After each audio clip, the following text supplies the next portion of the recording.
Didier Guillaume a donc annoncé aujourd'hui sur Facebook qu'il arrêtait la politique. À 58 ans, l'élu drômois raccroche. Bonsoir Paul Satis. Bonsoir Olivier Michel. Cette annonce, une vraie surprise? Oui, incontestablement. Didier Guillaume venait d'être réélu difficilement président du groupe socialiste au Sénat. Alors pourquoi ce départ précipité à 58 ans? Eh bien officiellement, pour ça, justement, l'âge, la lassitude après 35 ans de vie publique, l'impression d'avoir un peu fait le tour de la question et des mandats. C'est ce qu'il a expliqué en annonçant en effet sa décision ce matin sur Facebook et un peu plus tard au micro de nos confrères de Public Sénat.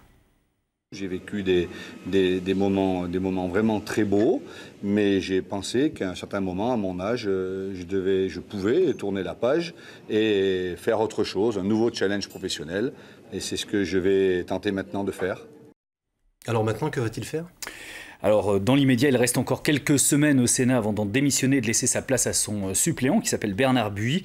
Pour après, il n'a rien dit, il n'a pas répondu à nos sollicitations. Aujourd'hui, le magazine Midi Olympique, oui, le magazine de rugby qui est cité par le Dauphiné, croit savoir qu'il pourrait prendre la tête de l'organisation de la Coupe du Monde de rugby 2023 en France. Didier Guillaume, une personnalité politique pas très connue nationalement, mais en tout cas un homme politique majeur dans la région.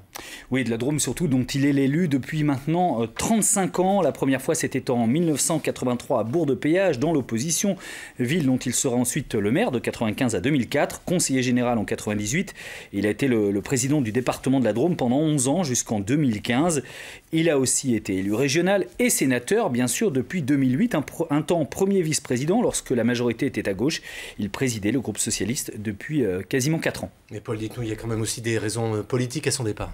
Évidemment, on ne peut pas s'empêcher de le penser. Didier Guillaume est resté fidèle à un parti socialiste en pleine décomposition et où la guerre des chefs, vous le savez, est en train de faire rage.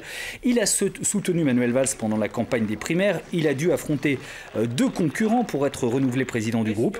Et il s'est coupé encore un peu plus des socialistes en félicitant bruyamment son ami et voisin Olivier Dussopt quand il a été nommé au gouvernement, puis ensuite viré du PS. Bref, Didier Guillaume n'avait plus vraiment d'espace politique dans son propre parti, peut-être un peu trop en marche, il a préféré s'arrêter. Merci beaucoup Paul Satis.